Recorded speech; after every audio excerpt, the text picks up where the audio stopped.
1994 is proving to be the year of Yanni. With his angelic white shirts and flowing dark hair, he's a sex symbol with a soul. His music, heaven sent, a blend that runs the stylistic gamut just like his fans.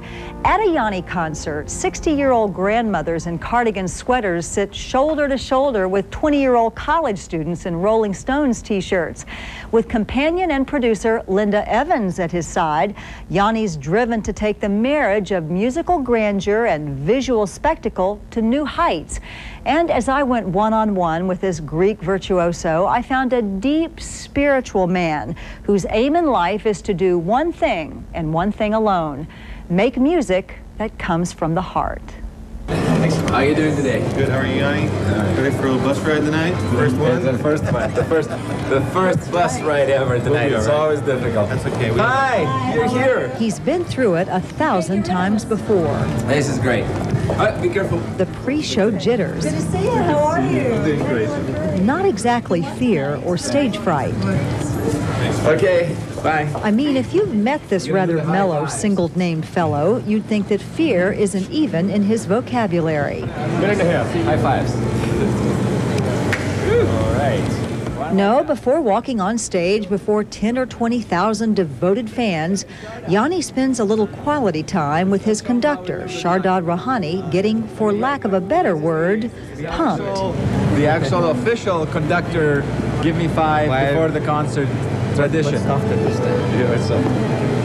Yet this is a man for whom a concert is virtually a religious experience. Couldn't be doing this without him. Keeps everybody together. On that stage, there are no lies, This is how we warm up.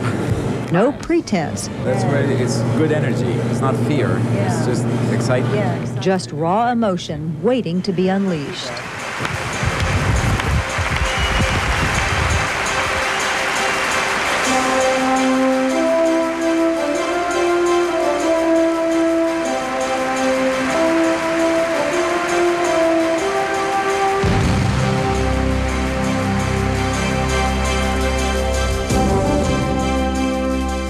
This is a very hot time in your career. You're experiencing a real boom now, right? And I know last year I said I probably won't be touring this year. And here you are, touring. Here I am. It's you know, I understand what it takes, how much it takes out of me to do this. There's a big part of yourself you got to put in.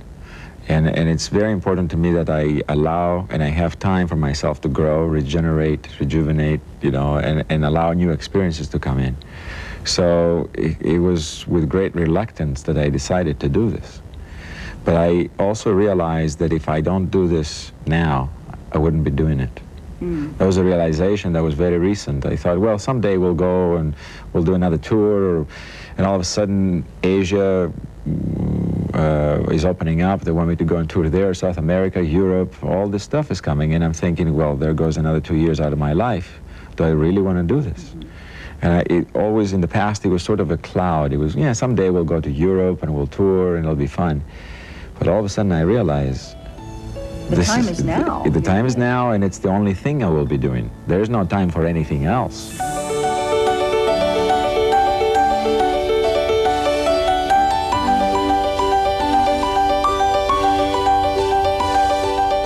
Your music does not fit into a traditional, what we think of as a traditional music category. It's not rock, it's not blues, it's not jazz, it's not country, it's not classical.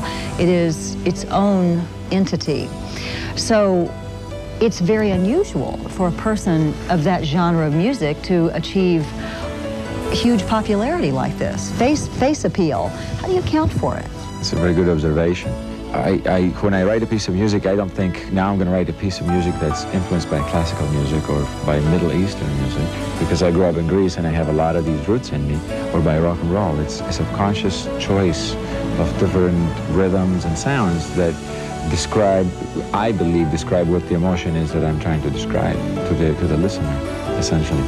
I just try to tell us the truth about what I feel like as a human being as accurately and as cleanly as I can do it. And I don't pad it, I don't change it to fit the marketplace. I don't manipulate it, contrive it. I leave it alone. And I think I'm lucky in the fact that people are willing to listen to my music the way I do it. I haven't changed it at all, you know. I just do it with total disregard towards what radio is going to play or what's in this year, what's out this year. It doesn't really matter to me.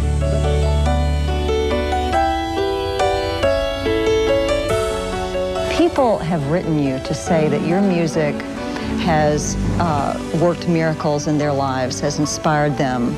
Pregnant women play your music when they're in labor. True? Yes. Yes, I heard. There's a lot of things like that. I don't write it for that reason, and nor did I expect that any of this stuff was going to be happening. But the truth of the matter is that this music is really written for me, and it is what I feel about life. But it delivers babies somehow. It delivers babies. I think people connect emotionally to it because the emotions are true. They're real. From policemen, from nurses, from doctors who operate with the music on. A kid wrote me, it was probably 17, 18-year-old kid who wrote me, he was considering committing suicide. And he had a bunch of tapes in his car on the way home to kill himself. And he happened to accidentally put one of these tapes on, and one of them was mine. And he said by the time he got home, he couldn't figure out why he wanted to kill himself in the first place. How did you feel when you read that letter? It's amazing. I mean, if you can infuse your own passions into somebody else, if you can communicate to somebody what you feel about life, because I'm a very positive person. And it's not a silly positive. I know there's problems in the world. I know it's difficult out there. But I just choose not to allow them to crush me.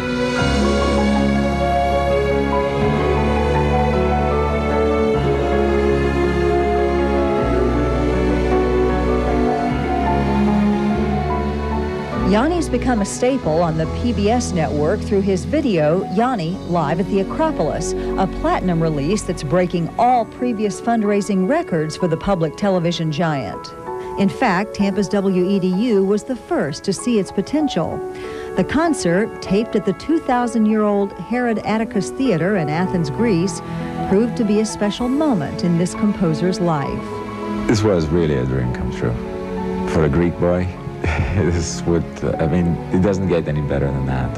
It's a symbol of how great human beings can be, and it's so inspiring there. Your mother, who lives in Greece, was in the audience at the concert at the Acropolis. What was that like for you? I felt like saying, Mom, look what I brought for you.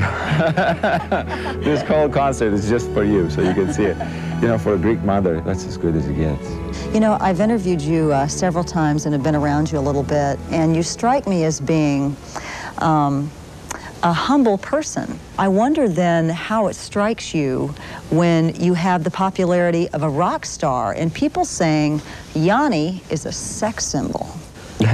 What do you think? Are you a sex symbol? Sex symbols don't mean anything in real life. I mean, you know, you wake up in the morning, you look at yourself. Records, Yanni. Now let me tell you this. Well, that's nice that they do, but really, when you go home, you can't. What are you going to do with a sex symbol? It's not meaningful in your life. It's nice that people think I look nice or that they enjoy looking at me, but it isn't. It's not something you can use, you know, in your life. What do you do with it? You said that you do have a special woman in your life, actress Linda Evans. To what extent does she influence your music? She influences me in a great way. And so when you affect me, you affect what I create. And that she has an indirect effect on the music. She is one of the best things that's ever happened to me. And that has to do with the communication. I've never had such deep communication with a female in particular. The connection, and she's a wealth of information. She's got experiences to relate, and she's very expressive. She's very good at putting things into words and communicating experience. So there's a lot I have learned from this relationship.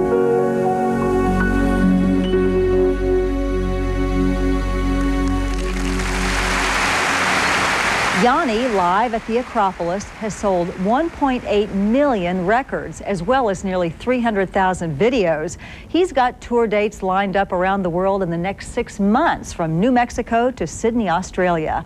Although he and Linda Evans live together in Los Angeles, They have no plans to get married.